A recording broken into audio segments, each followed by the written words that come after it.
হিসাব বিজ্ঞানের একটি সংক্ষিপ্ত প্রশ্ন, যেমন অনেক সময় প্রশ্নে বলা থাকে সমাজ ও রাষ্ট্রের প্রতি দায়িত্ববোধ সৃষ্টিতে হিসাব বিজ্ঞানের ভূমিকা কী, হিসাব বিজ্ঞানের অবদান কী সমাজের প্রতি আর রাষ্ট্রের প্রতি, তাই না? তো যাই এইভাবে উত্তরটা লিখতে পারি। লক্ষ্য করি, সমাজ এবং রাষ্ট্রের প্রতি দায়িত্ববোধ সৃষ্টিতে হিসাব বিজ্ঞানের ভূমিকা অপরিসীম, এটা আগে লিখব। তারপরে লিখব যেমন হিসাব বিজ্ঞানের আয় ব্যয়ের হিসাব সংরক্ষণের মাধ্যমে প্রতিষ্ঠানের সঠিক আর্থিক ফলাফল নির্ণয় করা যায়।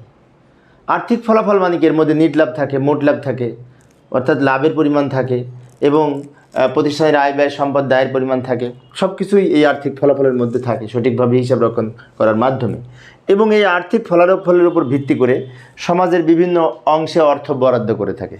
যেমন সমাজের বিভিন্ন দূষণ রোধে, বায়ু দূষণ, শব্দ দূষণ, বিভিন্ন দূষণ রোধে, পানি দূষণ, এই সমস্ত দূষণ রোধে কিছু ব্যয় হয়।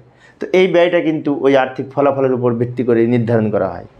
আবার গরিব ও অসহায় মেধাবী শিক্ষার্থীদের কিছু বৃত্তি প্রদান করা হয়, সেইগুলোও কিন্তু সামাজিক দায়বদ্ধতা থেকে করা হয়। এবং এই দায়বদ্ধতাগুলো, এই টাকার পরিমাণটা সঠিকভাবে নির্ধারণ করা যাবে যদি সঠিকভাবে হিসাব রাখা যায়। তাই হিসাব বিজ্ঞানের এই ক্ষেত্রে গুরুত্বপূর্ণ ভূমিকা রয়েছে।